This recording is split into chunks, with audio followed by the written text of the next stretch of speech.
I had been dreaming of visiting India ever since my college years back in 2013. Now it was the fall of 2024, and I was 33 years old. Life had changed a lot since those carefree college days. I'd worked my way up the corporate ladder as a marketing consultant for an international firm. I wasn't exactly living the American dream people talk about, but things were going well. I had a solid job, a decent apartment in Seattle, and a penchant for traveling whenever I could take time off. Over the years, I developed a love for cultures outside my own. India, though, that had always been on my bucket list. The opportunity came in early October 2024 when my company assigned me to oversee a digital marketing campaign for a high-profile client based in Mumbai. It was a hybrid work-leisure trip, 2 weeks on the ground in India, with my mornings dedicated to business meetings and afternoons free to explore. The timing couldn't have been better. Seattle was already gearing up for cold, wet autumn weather, and I welcomed the idea of soaking up the sun in India's historic cities. The trip itinerary was finalized on the 10th of October, and by the 20th of October, I was on a plane bound for New Delhi. My first stop would be Jaipur. I'd planned to spend 4 days there before moving on to New Delhi and eventually Varanasi. I wanted to experience more than just the surface-level tourist attractions. I wasn't interested in taking Instagram selfies at landmarks. I wanted to immerse myself, wander through bazaars, eat local street food, and learn the subtleties of daily life. Things started smoothly enough. Jaipur's pink sandstone streets were alive with sound and color. On the 23rd of October, my second full day there, I spent hours at the Amber Fort, marveling at the architecture. The following day, I visited the city palace and had lunch at a rooftop cafe overlooking the Hawa Mahal, where the scent of spices lingered in the air like something from another world. I met all kinds of people-curious shopkeepers, kids selling trinkets, and fellow travelers. I always introduced myself the same way. "Hi, I'm Ryan. I'm from the US." They seemed welcoming, though sometimes overly inquisitive. I started noticing a recurring trend during these conversations. People would ask where I was from, then quickly steer the topic toward politics. "Ah, America," one tuk-tuk driver said with a knowing smirk. "Big country, very powerful, always in the news." "Yeah, we tend to get a lot of attention," I replied with a shrug, trying to keep things light. "What do you think about what's happening in the world?" he asked cryptically, as if fishing for something. "I try not to focus on politics too much when I travel," I said with a polite smile. He nodded but kept eyeing me in the rearview mirror, like he was studying me. At first, I thought it was just curiosity. People are naturally curious about foreigners, especially in places that don't see as many visitors. But over the next couple of days, the questions kept coming. Some were harmless enough, others not so much. A young man at a market asked if I thought Americans cared about anything outside their borders. A waiter at a local restaurant brought up U.S. foreign policy in the Middle East. One afternoon, on the 25th of October, a conversation with a shopkeeper left me particularly uneasy. I'd stopped to buy a hand-woven scarf when the elderly man behind the counter mentioned something about American soldiers stationed overseas. "Your country causes many problems," he said bluntly. I tried to change the subject, but he kept going. "People here, they remember these things." He gave me a smile, but it didn't reach his eyes. That night, I journaled about the interaction. It wasn't like anyone had threatened me, but I couldn't shake the feeling that my presence here was being seen through a political lens. It was strange because back home, I rarely thought about how others perceived America's role in the world. Here, it seemed impossible to escape. It was like I had a target on my back just for being from the US. On the 26th of October, I had a meeting scheduled in the morning with one of our local partners. Afterward, I decided to take a break and visit a popular chai stand near Hawa Mahal. The owner, Ramesh, greeted me warmly as usual. I liked coming here. It was a good spot to unwind after long days of sightseeing or work. I sat at one of the tables and ordered my usual masala chai. I was scrolling through my phone when I noticed a group of men at the next table glancing in my direction. They were in their late 20s or early 30s, dressed casually in jeans and t-shirts. At first, I thought nothing of it, but their stares lingered longer than usual. One of them eventually stood up and approached me. "Excuse me," he said in English. His voice was steady but not exactly friendly. "You are American?" "Yeah," I replied, keeping my tone casual. His friends were watching intently now. The guy didn't smile. "You like it here in India?" he asked. "Yeah, it's been great so far," I said, trying to stay friendly. "People have been really welcoming." He nodded slowly, as if weighing my words. "America has a lot of power in the world. he said after a pause. But not everyone likes that. I froze for a moment, caught off guard by the sudden shift in tone.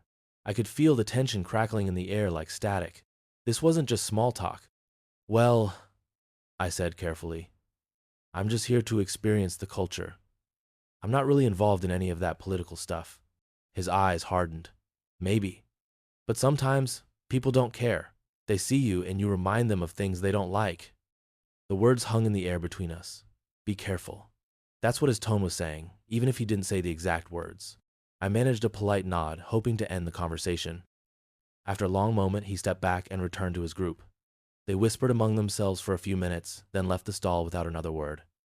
I sat there for a while, trying to process what had just happened. It wasn't a direct threat, but it wasn't nothing either. Something was brewing, and for the first time since I'd arrived of the 27th of October, 2024. By that point, I'd been in Jaipur for nearly a week, and I was beginning to feel the undercurrents of tension that I had previously brushed off. Still, I wasn't prepared for what would unfold that night. It started out normal enough. I finished up a call with a colleague back in Seattle and decided to take a walk through the bustling streets of the old city. The air was cooler than during the day, though still warm compared to the chilly, damp fall I had left behind back home. The streets were alive, as always. Vendors shouted out deals on everything from textiles to spices, kids darted between motorcycles and cars, and tourists meandered with their phones out, snapping photos of every ancient wall and street cow in sight. I was drawn again to the small tea stall I'd grown fond of near the Hawa Mahal. Ramesh greeted me with his usual enthusiasm. Ryan, my friend, ek chai? He said, already grabbing a clay cup from the stack. Yes, please, I replied with a grin. You know me too well. Good tea, good life, he laughed, placing the hot cup in front of me. I found a spot at one of the plastic tables near the corner and sank into the familiar routine of watching the world move past. I wasn't really looking for company, but I noticed a fellow traveler nearby, a guy in his late 20s, probably European by the look of him. We exchanged nods, and before long, we struck up a casual conversation about travel itineraries. I learned his name was Johan and that he was from Amsterdam. He was a friendly guy, excited about his plans to visit Rajasthan's famous desert cities. The conversation flowed easily at first. We swapped stories about our travels, compared notes on local foods, and shared a few laughs about the chaotic charm of Indian traffic. I was mid-sentence, describing a close call I'd had while crossing a particularly hectic intersection, when I heard the unmistakable sound of interest being piqued. A group of young men at the next table had gone silent, their attention suddenly locked onto us. It was subtle at first, the way they leaned in slightly to catch more of our conversation, but it was enough to make me feel watched. I tried to shake off the feeling. After all, I was a foreigner in a place where foreign tourists weren't exactly invisible. But when one of the guys stood up and sauntered over to our table, I knew this wasn't just curiosity. He was tall and wiry, probably in his early 30s, with close-cropped hair and a face that was difficult to read. He had a casual swagger, like someone who was used to being in charge of a situation. "Excuse me," he said, cutting into our conversation without hesitation. His English was fluent, but his tone wasn't exactly warm. "You're American, right?" I blinked, caught off guard by the abruptness. "Yeah," I said after a pause. "That's right." He crossed his arms and gave me a long, considering look, like he was trying to decide if I was worth engaging further. His friends were watching from their table, whispering amongst themselves. "You guys are always everywhere, huh?" he said with a smirk. "In everyone's business." I glanced at Johan, who shifted uncomfortably but didn't say anything. I guess you could say that," I replied cautiously, sensing the shift in tone. The guy laughed, but it didn't feel friendly. "So, you agree with all of it? All the things your government does? The wars, the politics, everything?" I felt a knot tighten in my stomach. "Look, man, I'm just here to experience the culture, you know? I don't really get into politics when I'm traveling." He raised an eyebrow, clearly unimpressed with my attempt to de-escalate. "Convenient," he muttered, more to himself than to me.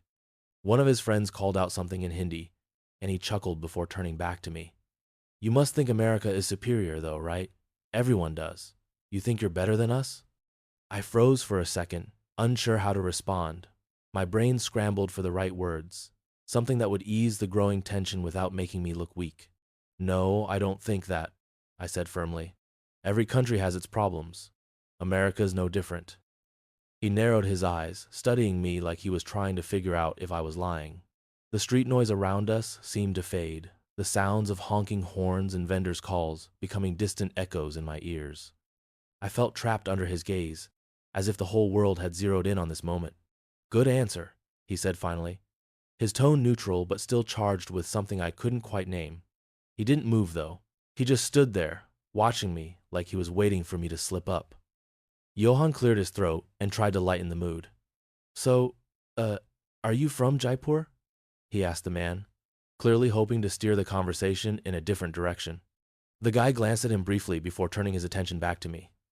"You know, people here, they don't always like foreigners," he said, ignoring Johann's question, "especially ones from countries that like to play world police."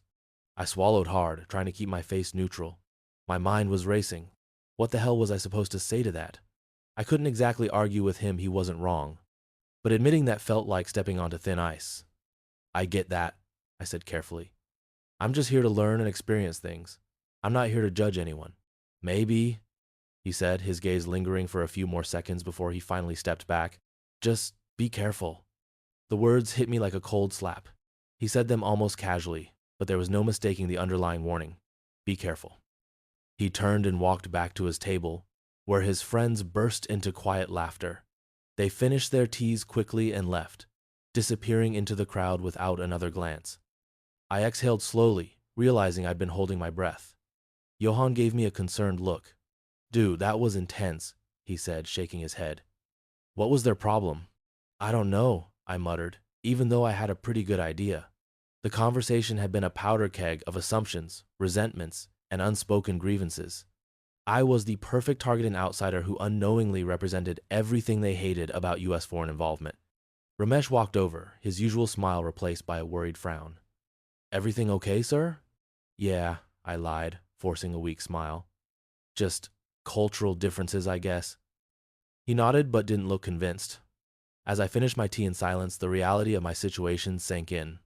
I wasn't just a tourist here. I was a symbol of something much bigger than myself, and not everyone saw that symbol in a positive light.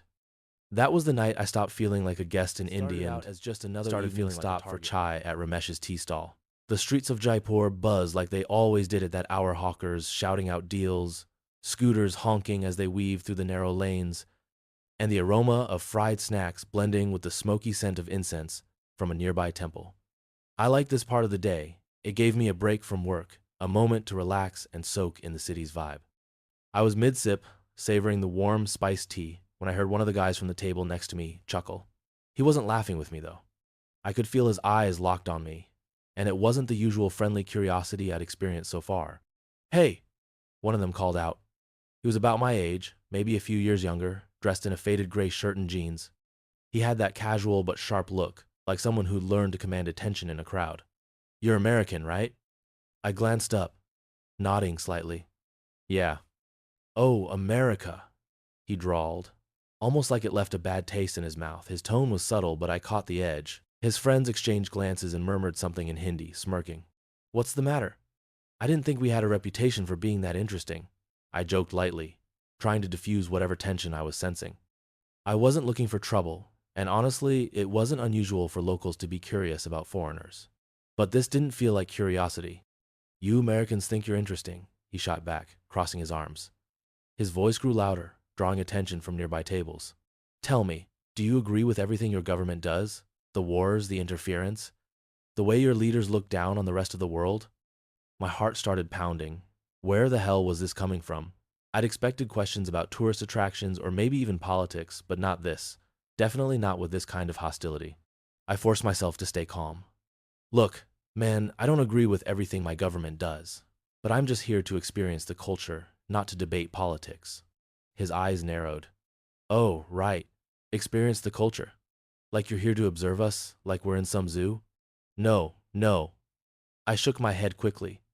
"That's not what I mean at all." The rest of the group had fallen silent, watching this exchange like it was some kind of showdown. A few nearby vendors slowed their work to listen in. The energy in the air shifted, and I realized this was escalating faster than I could control. I put my tea down and stood up, hoping to end things by removing myself from the situation. "Anyway, it's been nice talking, but I think I'll head out," I said, keeping my voice steady. I made it a few steps before I heard the scrape of chairs and footsteps behind me. You think you can just walk away like that? One of the men called out. His voice was loud enough that a few people turned their heads to look. You come here, act all polite, but you're no different from the others. I stopped, clenching my jaw. Look, I don't want any trouble. I respect your country. I'm not here to pretend I'm better than anyone. Respect? Another guy laughed bitterly. Americans only respect themselves. You take and take, then come here acting like tourists, telling yourselves you're learning. But you'll go home and forget all of this. People were starting to gather, a mix of curious bystanders and concerned shopkeepers. Ramesh stepped out from behind his tea stand, glancing nervously between us. He didn't say anything, but his expression said enough. Whatever was happening here needed to end soon. Learn? The guy in the gray shirt barked. He took a step closer. Learn by judging us? By acting like you're different? You think you're not a part of the system that's screwing people over? I never said that, I replied, trying to stay composed. I'm not here to judge anyone. I'm here because I wanted to see this place with my own eyes. That's it. Bullshit, he spat. You don't belong here. You don't understand what it's like to live under the weight of your country's power. You'll never understand. I felt the anxiety tightening in my chest like a vice. My mind was racing. How did I get here? This wasn't supposed to happen. I was supposed to be having chai and enjoying the city, not standing in the middle of a tense confrontation with half the street watching. I glanced around, hoping to catch someone's eye, maybe signal for help, but the bystanders were frozen, either too shocked or too wary to intervene. Look, I said slowly, raising my hand slightly in a gesture of peace. I'm not your enemy. I don't know what you've been through, but I'm not here to cause problems. Let's all just take a step back, all right? There was a moment of silence, tense, heavy, like the whole street was holding its breath. For a split second, I thought maybe, just maybe, that would be enough to diffuse the situation. Then someone muttered something in Hindi, something I didn't catch, but it made the group snicker. Step back? Like you've got the right to tell us what to do? The guy in the gray shirt sneered. He wasn't backing down, and neither were his friends. I was out of options. I couldn't talk my way out of this. I needed to get out of there before things got worse. Slowly, I began backing away, keeping my eyes on the group. My heart was pounding so hard I could feel it in my ears. Just as I reached the edge of the crowd, someone yelled, "Go back to America." A few of the onlookers gasped, but no one moved to stop them. The words echoed in my mind as I turned and walked quickly down the street, my hands shaking.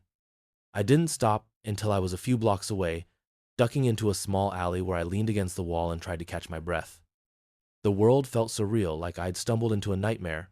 How did it escalate like that? I'd been cautious, respectful, hadn't I? But none of that had mattered. To them, I wasn't Ryan. The traveler from Seattle was just another American, another symbol of something much larger than myself. I stayed there in the shadows for a while, letting the adrenaline fade. My phone buzzed in my pocket, snapping me back to reality. It was a text from my colleague in Delhi, asking about our next meeting. I stared at the screen for a moment, then stuffed it back in my pocket. I wasn't sure how I was going to shake off this feeling, but one thing was clear. My trip had taken a turn I hadn't expected, and I had no idea what was coming next. The eyes of the crowd burned into my back as I tried to walk away, keeping my head down and step steady. Just get out of here, Ryan. Don't make it worse. That's all I could think. I had almost made it past the tea stall's perimeter when I heard footsteps closing in fast behind me. Hey, someone shouted. I ignored it, hoping that if I didn't engage, they'd lose interest. But I wasn't that lucky. Before I could react, someone gave me a shove from behind, not hard enough to knock me over, but enough to send a clear message. Where do you think you're going? The voice demanded.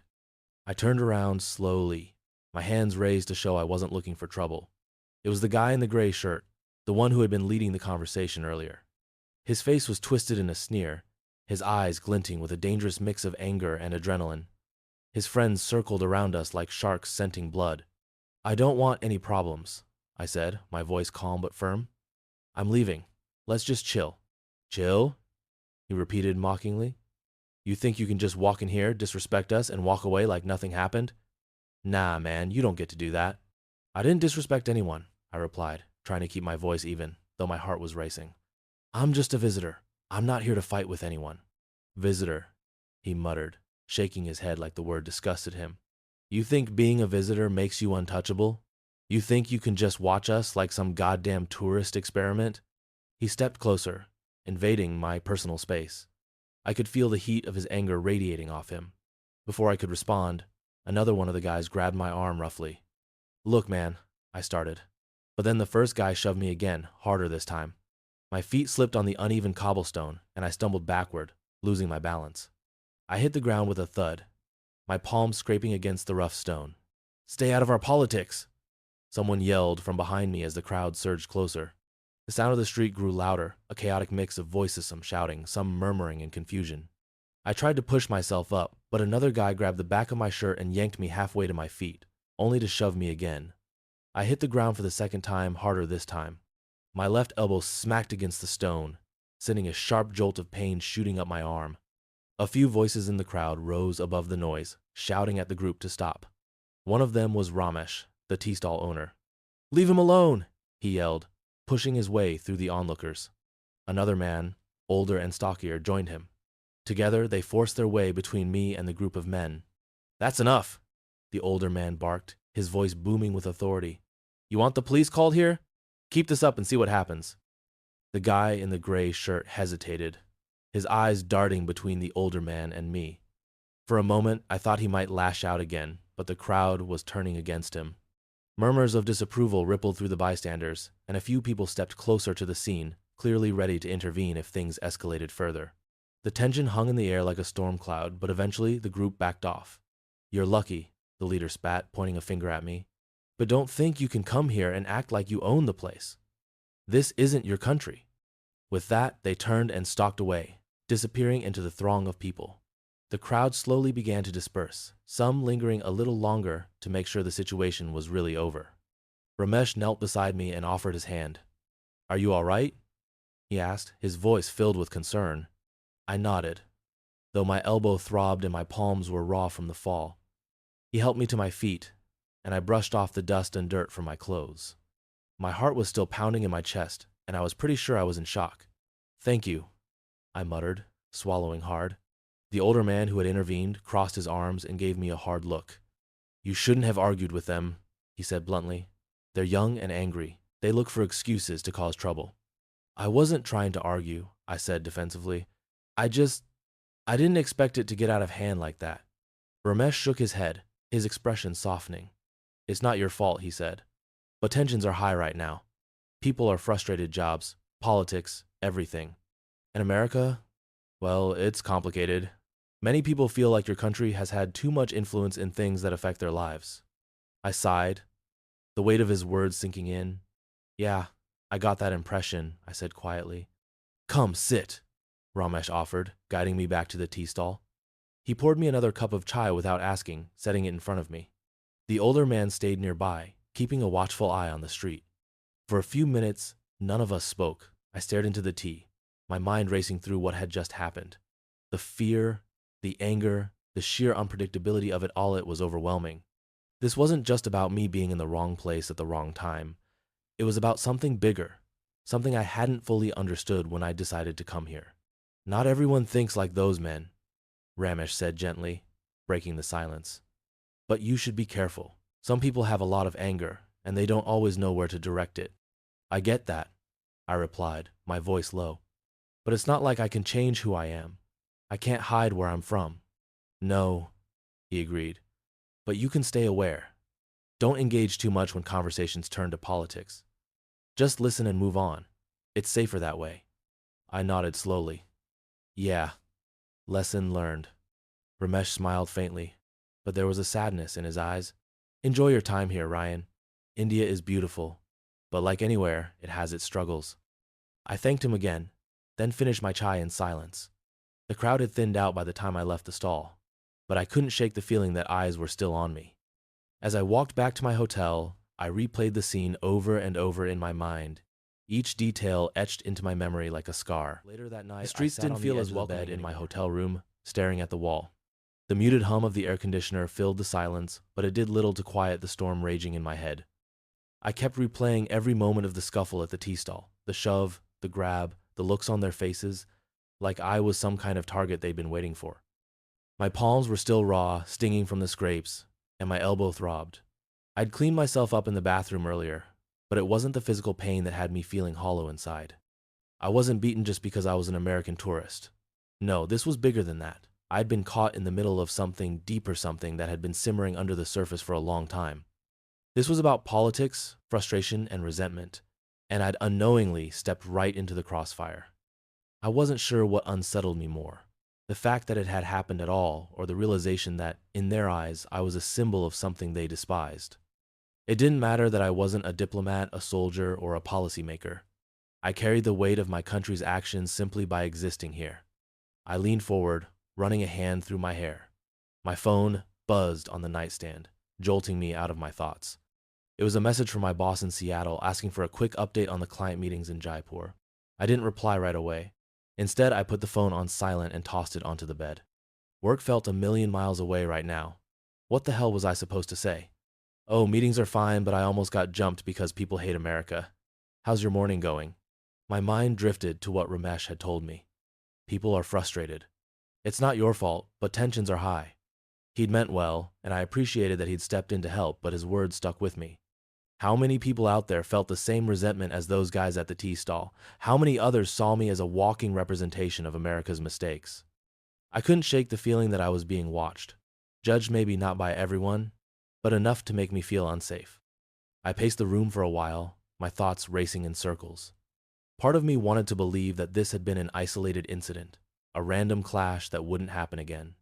But another part of me, probably the smarter part, knew that wasn't true.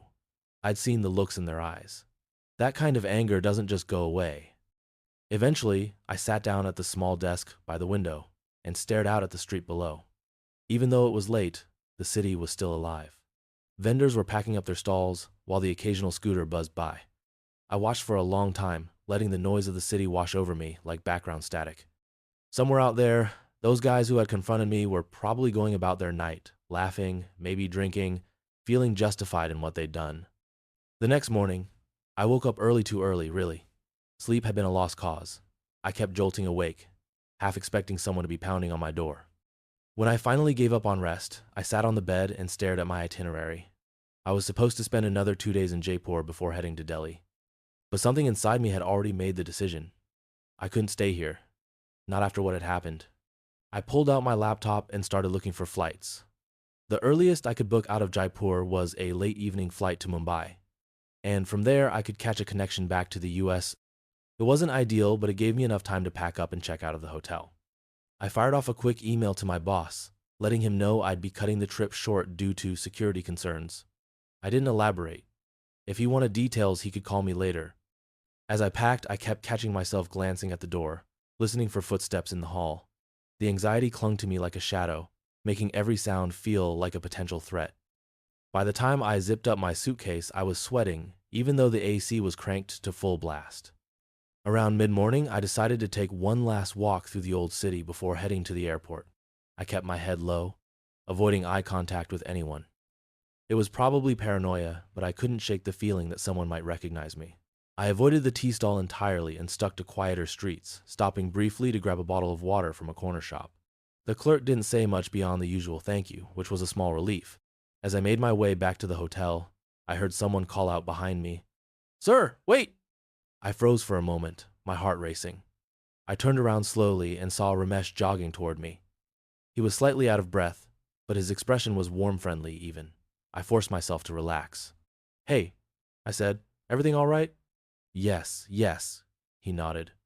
"I saw you leaving the area earlier and thought I'd catch you before you left town." He paused, then added, "I wanted to say I'm sorry again for what happened yesterday. Those boys, they were wrong. That's not how most of us feel." I sighed, the tension in my chest loosening just a bit. "Thanks, Ramesh. I know it's not everyone. I guess I just got unlucky." He gave a small nod of understanding. "Things are complicated here," he said carefully. "People have a lot of anger about jobs, about politics, about the way the world treats us sometimes. But it's not your fault. You didn't deserve that." "Yeah, I get that," I said softly. "But it's hard not to feel like I'm walking around with a target on my back." Ramesh's eyes softened with sympathy. "I hope you'll come back someday, maybe when things are better. India has a lot of beauty to offer. I don't want you to leave with only bad memories." I managed a faint smile. "Maybe someday," I replied, "but not until things cool down." He nodded again, seeming to understand that it wasn't just a polite excuse. We shook hands, and he wished me a safe journey. As he walked away, I felt a pang of guilt. I didn't want to write off the entire experience because of one bad encounter, but the fear was still too fresh. I wasn't ready to take any more chances. Back at the hotel, I checked out, my mind already focused on getting to the airport and leaving this all behind. I wanted to go home, where I didn't have to constantly watch my back or wonder how people saw me. But deep down, I knew that this experience would stick with me. I wasn't the same person who had arrived here days ago. Something had shifted, maybe broken in. I wasn't sure how long it would take to put the pieces back together. By the time my plane took off that evening, the city lights of Jaipur shrinking below me, I felt both relief and a lingering sense of loss. India had been a dream for so long, but reality had been much more complicated. Maybe I would come back one day. Or maybe some things are better left as dreams. What would you have done in my situation? Ever faced tension while traveling? Share your thoughts. I'd love to hear your experiences.